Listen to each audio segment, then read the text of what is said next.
Alô, pessoal? Alô, pessoal?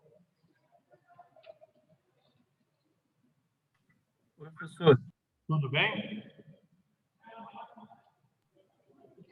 Vamos começar aí? Começar a segunda parte? Alô? Vamos. Podemos começar? Oi, professor, Podemos. pode sim. Oi? Podemos. Sim, professor, podemos. Então tá bom. Agora o professor Carlos Henrique vai assumir o comando ali, tá bom?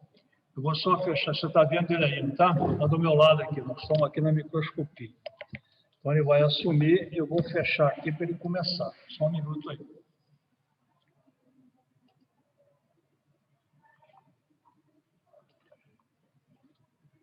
Deixa eu ver uma coisa aqui, Kaique.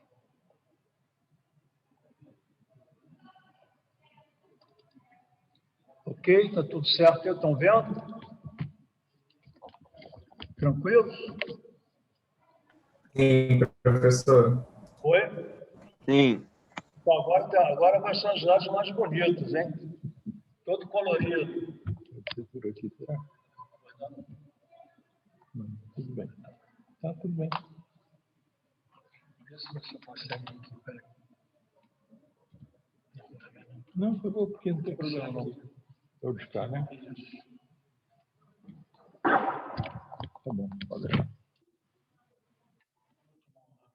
Tá. Uhum. Falou.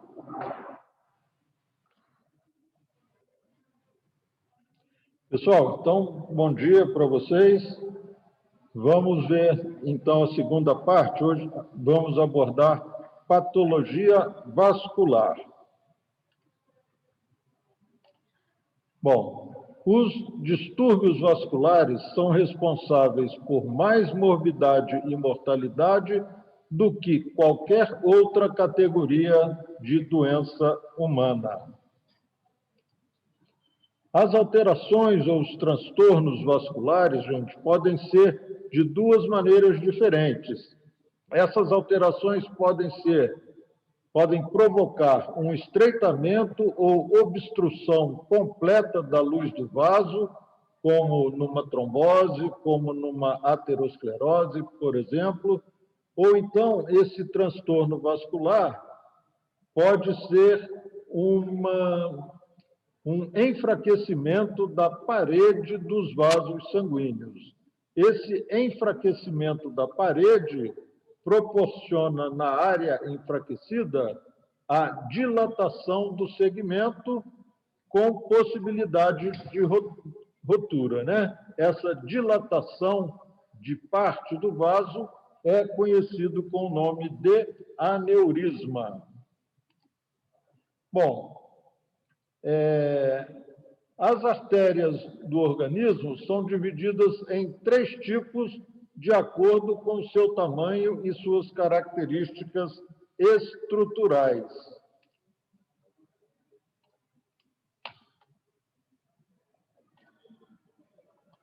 Saiu aqui, Pedro. Saiu, olha lá. Tudo não é possível. Cliquei aqui para mudar. Ué.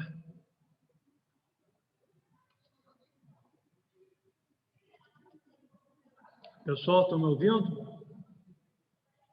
Alô? Sim, senhor. Pode continuar, pessoal. Alô. Pode continuar. Está gravando. Bom, então vamos... Você que já passou por esse slide aí? Já. Então vamos para o próximo aqui. Já passou? Já. Vai para frente. Isso.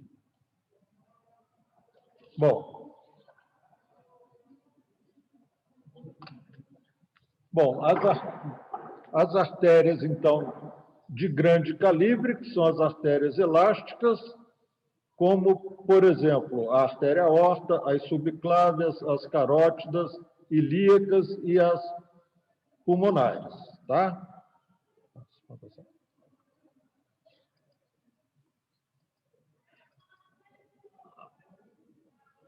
Passou um mais. São 3 divididos de acordo com o seu tamanho e suas características estruturais. Pode passar. Pode passar. As artérias de grande calibre, as artérias de médio calibre, que são as artérias musculares, como, por exemplo, as coronárias e as renais, e as artérias de pequeno calibre, que seguem os trajetos nos tecidos e nos órgãos. Pode passar. Bom, a parede das artérias é dividida em 3 camadas: a íntima, por onde passa o sangue, a camada média e a camada de fora, que é a adventícia. Pode passar. Bom, então agora a gente vai começar realmente nas doenças vasculares, tá? E a primeira doença vascular que a gente vai estudar é a chamada arteriosclerose. O termo arteriosclerose significa o endurecimento da parede das artérias. Agora, nós temos 3 tipos diferentes de arteriosclerose. Primeiro, é a aterosclerose, temos a esclerose medial calcificada de Monckeberg e a arteriolosclerose. Olha, a aterosclerose, ela consta do depósito de placas fibrosas na íntima do vaso, placas fibrosas ricas em lipídios. Tá? A esclerose medial calcificada de Monckeberg consta de depósitos calcificados nas artérias musculares de médio calibre. São calcificações na camada média de artérias musculares de médio calibre. Ocorre em pacientes com mais de 50 anos de idade. Como a esclerose medial calcificada de Monckeberg, ela não provoca manifestação clínica no paciente, ela é apenas um achado que a gente precisa só de saber que ela existe, mas clinicamente ela não provoca nenhuma sintomatologia no paciente. E a arteriolosclerose, ela compromete artérias de pequeno calibre e as arteríolas. Elas provocam espessamento das paredes vasculares com estreitamento da luz, podendo provocar lesões isquêmicas. A arteriolosclerose está frequentemente associada à hipertensão arterial e ao diabetes. Tá? Temos 2 tipos de arteriolosclerose.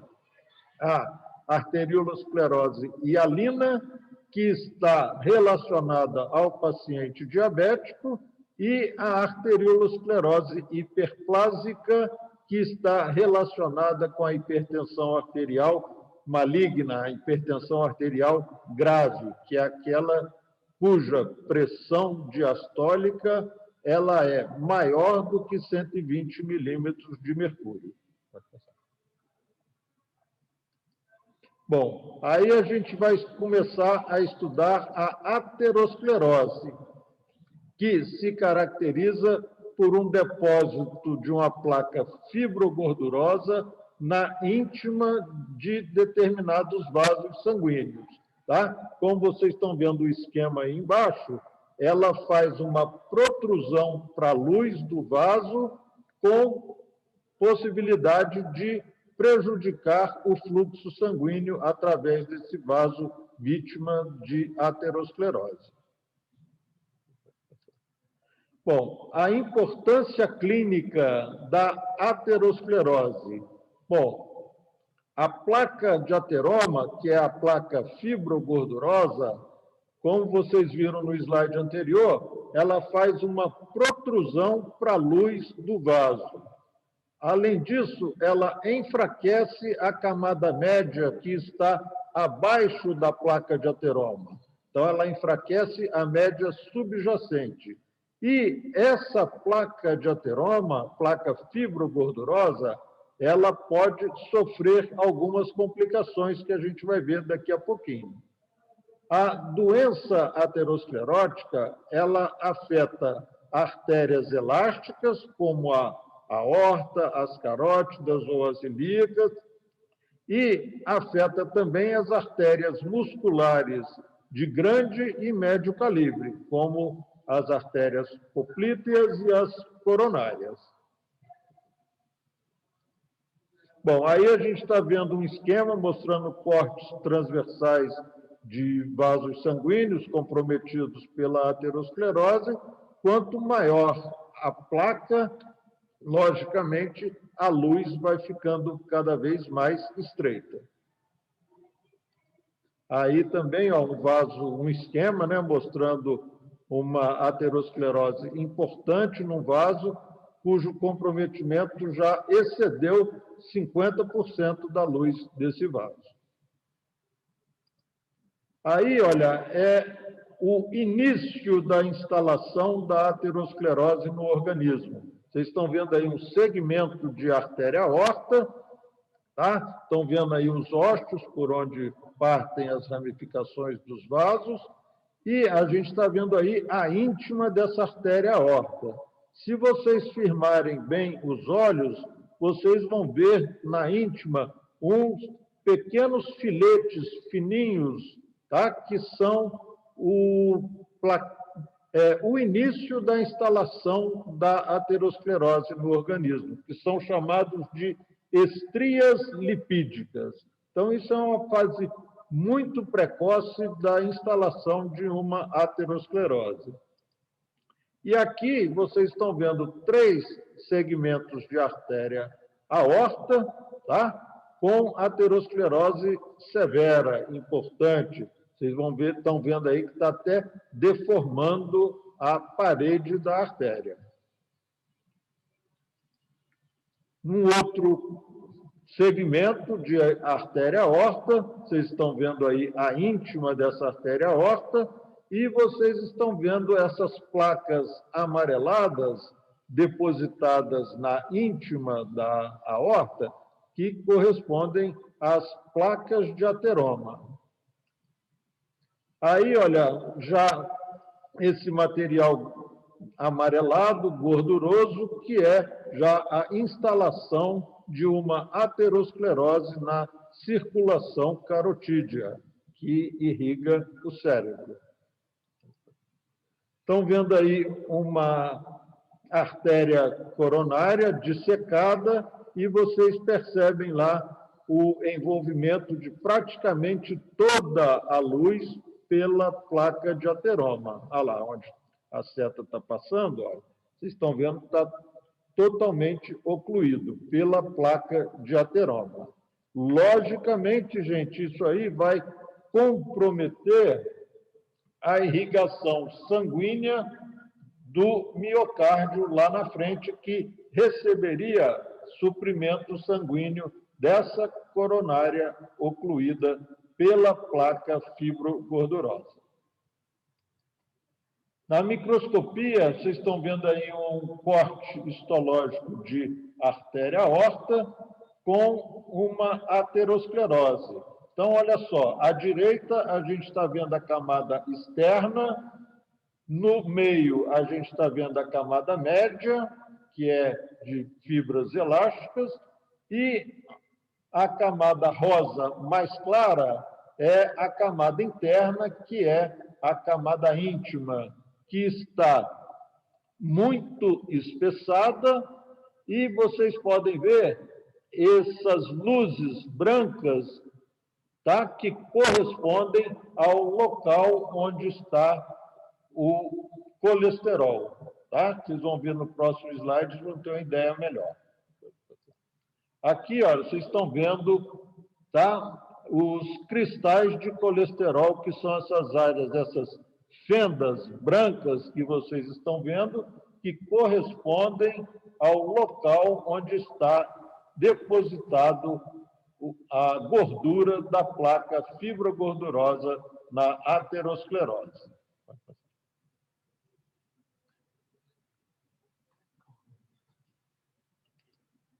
E aí, olha, estão vendo uma microscopia de uma artéria aorta com aterosclerose, e vocês estão vendo essas áreas à direita roxas, escuras, que correspondem a focos de calcificação, que, como vocês vão ver, é uma das complicações capazes de acontecer na placa fibrogordurosa, essas áreas de calcificação. Aí, olha, mostrando a luz da artéria coronária bastante diminuída, ocluída, por conta de um grande espessamento da camada íntima dessa coronária. Percebam também a área à direita de calcificação, tá? Dessa coronária, que é uma, como eu já disse, uma complicação da placa de ateroma.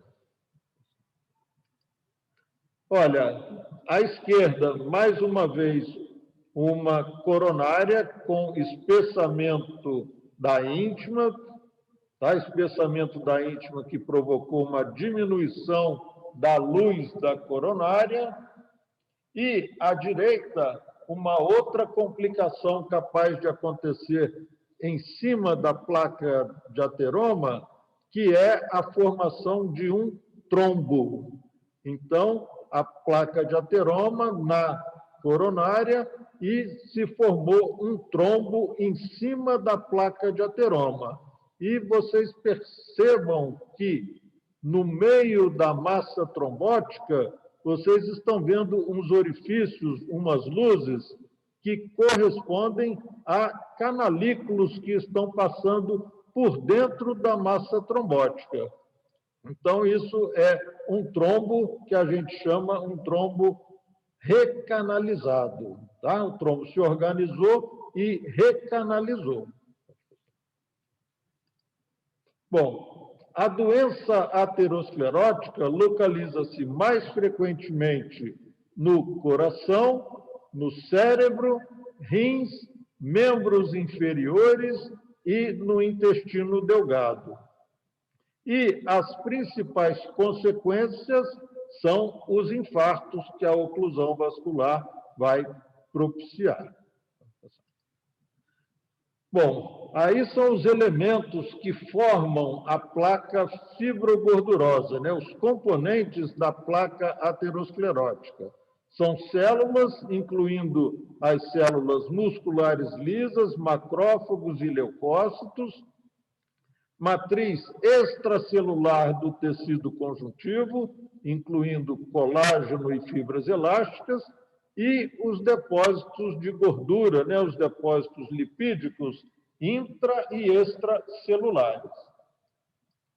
E aquilo que eu já comentei com vocês, as complicações capazes de acontecer na placa de ateroma, né, são as calcificações, as tromboses, que a gente já viu. Agora, pode sofrer ainda a placa de ateroma ulceração, ou seja, a camada superficial da placa de ateroma pode se descamar e cair na circulação sanguínea.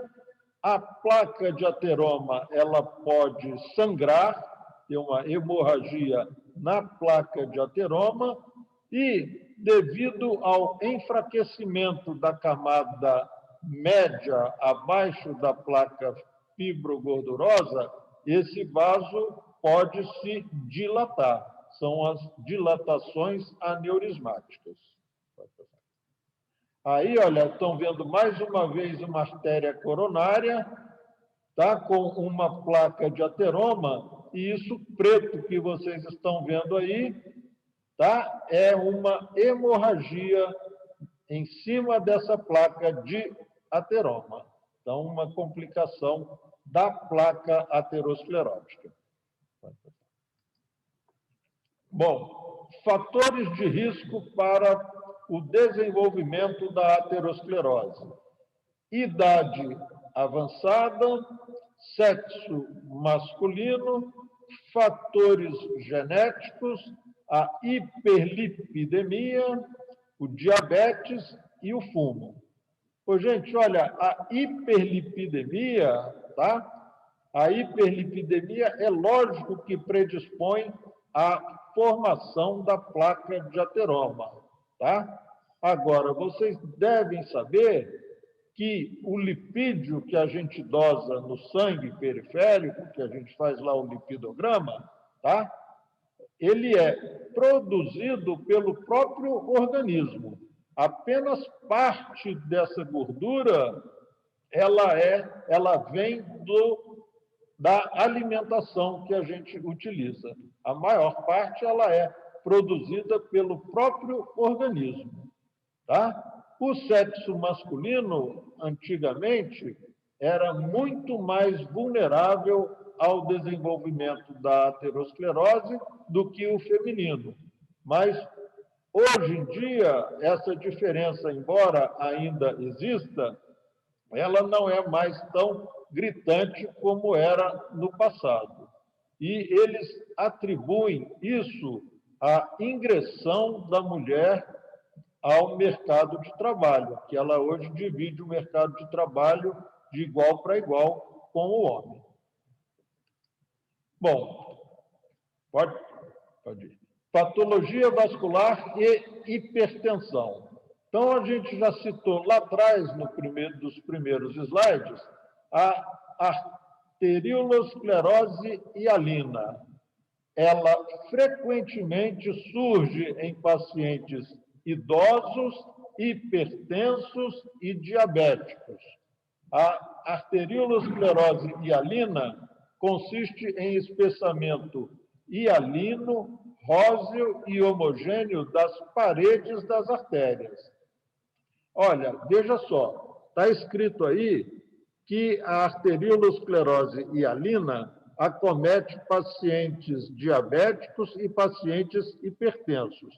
Mas, vejam só, são hipertensos de leve a moderado, tá? Essa arteriolosclerose hialina, ela é típica do paciente diabético.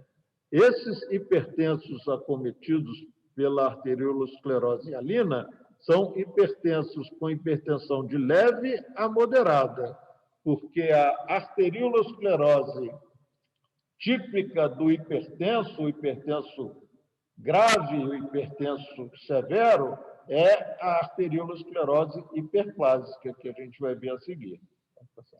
Então, aí vocês estão vendo a parede com esse material róseo e hialino que vai diminuindo gradativamente a luz do vaso sanguíneo comprometido. Então, essa é a arteriolosclerose hialina. E a arteriolosclerose hiperplásica relacionada, como eu já disse, com a hipertensão severa, hipertensão arterial, também chamada de maligna. Ela provoca uma diminuição da luz, mas o aspecto é diferente. Ela provoca um espessamento laminado, concêntrico, chamado tipo em casca de cebola, das paredes das arteríolas, com estreitamento progressivo da luz. Então, ela não tem aquele material róseo, hialino e homogêneo da arteriolosclerose hialina. Então, essa é a arteriolosclerose hiperplásica relacionada ao paciente hipertenso grave. Bom, vasculite é a inflamação da parede dos vasos sanguíneos, tá? Ela pode ser decorrente da invasão direta de patógenos ao vaso comprometido ou ela pode ter uma origem imunológica, tá? E as vasculites manifestam-se clinicamente com febre, dor muscular, dor articular e mal-estar, tá? Bom, então eu vou citar para vocês 3 vasculites de origem imunológica que são as mais comuns da gente estudar. Então, a primeira delas é a arterite de células gigantes, que, de tanto acontecer na artéria temporal, ela é conhecida com o nome de arterite temporal. O que é arterite temporal? É uma inflamação frequentemente granulomatosa das artérias de médio e pequeno calibre, comprometendo principalmente as artérias temporais.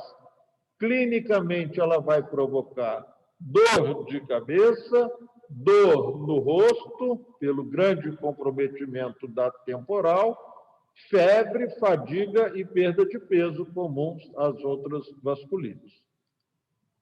Essa outra arterite de Takayasu, tá? É também uma vasculite granulomatosa, só que ela afeta artérias de médio e grande calibres. Tá?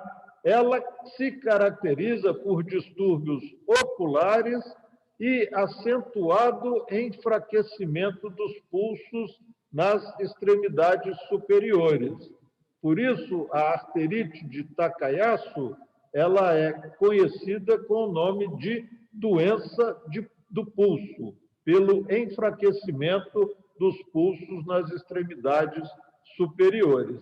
Esse enfraquecimento do pulso está relacionado ao espessamento fibroso do arco aórtico.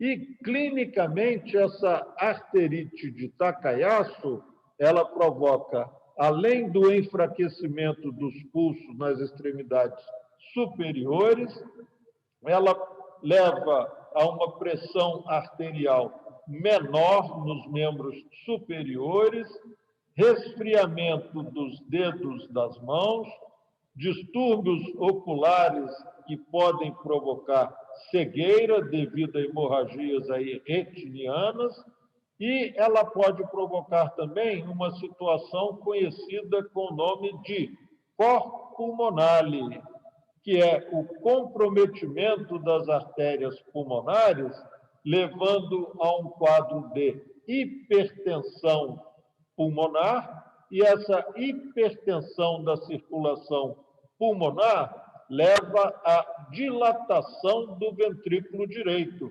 que sofre, que não consegue mandar o sangue para a circulação pulmonar por causa da hipertensão da circulação pulmonar.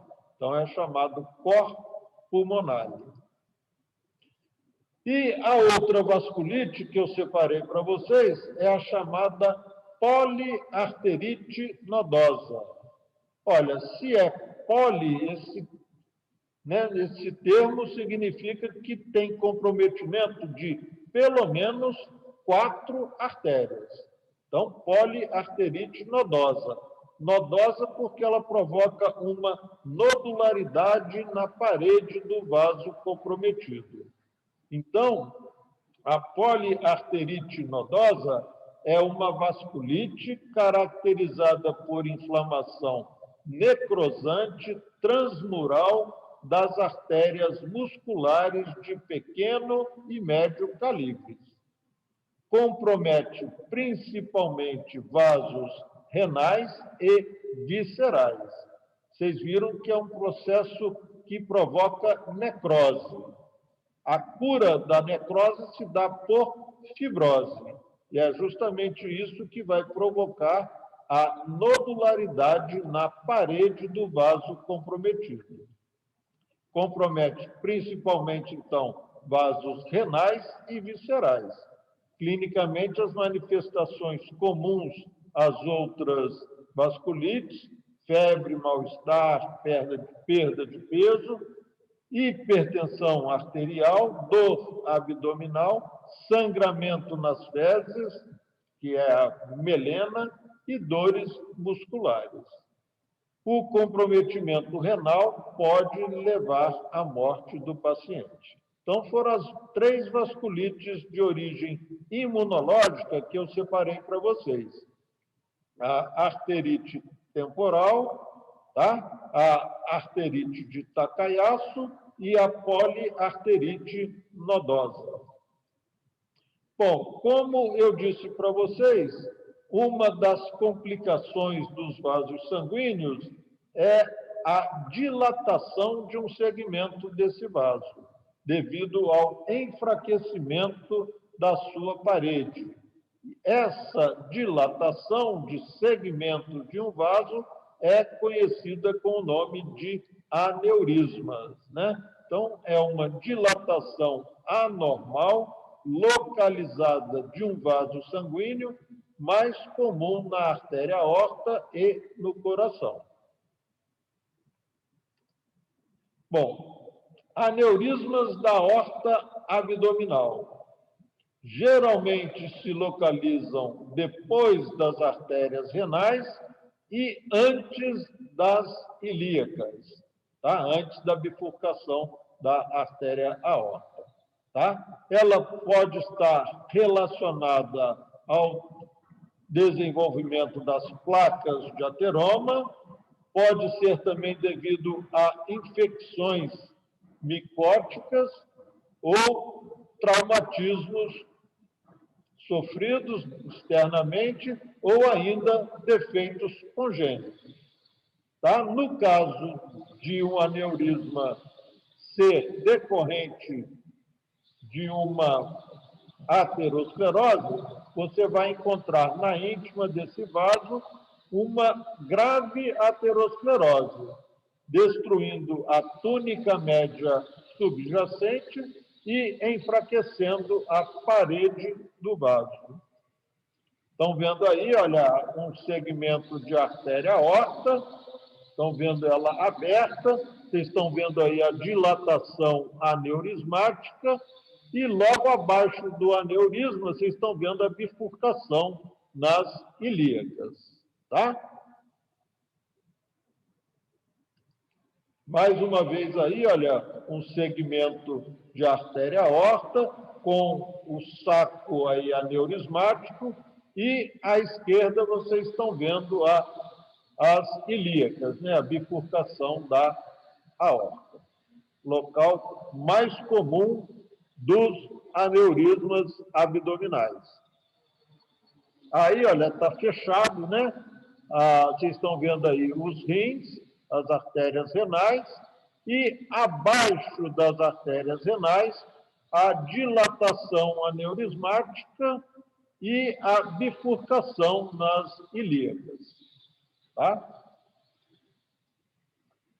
Bom, a gente tem ainda um outro aneurisma da artéria aorta que não é abdominal, é na aorta torácica, que é o aneurisma relacionado à sífilis, chamado aneurisma sifilítico, que acontece na crosta da artéria aorta e aparece na sífilis terciária, tá? Que ela é decorrente, esse aneurisma, de uma inflamação e cicatrização da camada média da artéria aorta. Isso é conhecido com o nome de mesaortite sifilítica. É a inflamação e cicatrização da camada média da artéria aorta. Isso acontece na fase terciária da sífilis. Bom, isso aí, esse termo, passou a ser usado numa das edições aí do livro Robbins, que é o hematoma dissecante. Então, ao invés dele falar que o aneurisma que disseca, ele passou a utilizar esse termo, que é o hematoma dissecante, que corresponde ao rompimento da parede da artéria, provocando uma hemorragia maciça, né, com elevado índice de mortalidade. Tá? É o rompimento de um saco aneurismático. Bom, gente, olha só, então vamos gravar no chat, digitar aí o nome completo de vocês e o número de matrícula para a gente poder pegar a frequência depois, tá bom? Professor, só uma pergunta. Pode falar.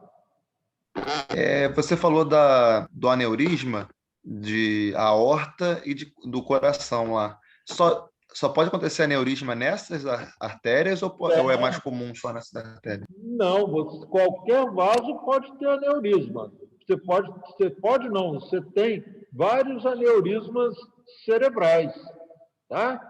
Então, apenas falei que o mais comum é na artéria aorta, mas se qualquer vaso que tenha um enfraquecimento da parede e esse enfraquecimento leve a uma dilatação do segmento enfraquecido, isso é um aneurisma, tá? Isso não é privilégio da aorta nem do coração, não, tá? É mais comum ali, mas pode acontecer em outras artérias também, tá bom?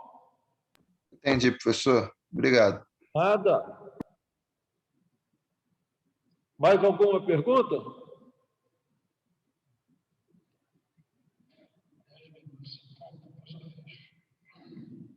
Pessoal, vou dar 10 minutos aí para depois eu fechar o chat, tá?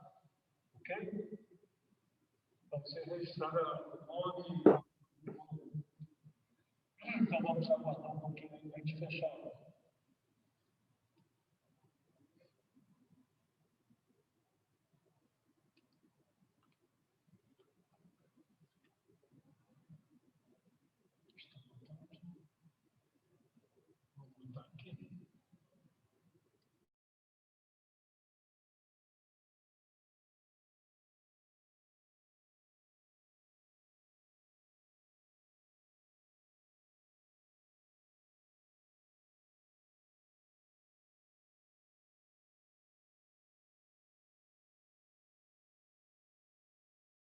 Professor?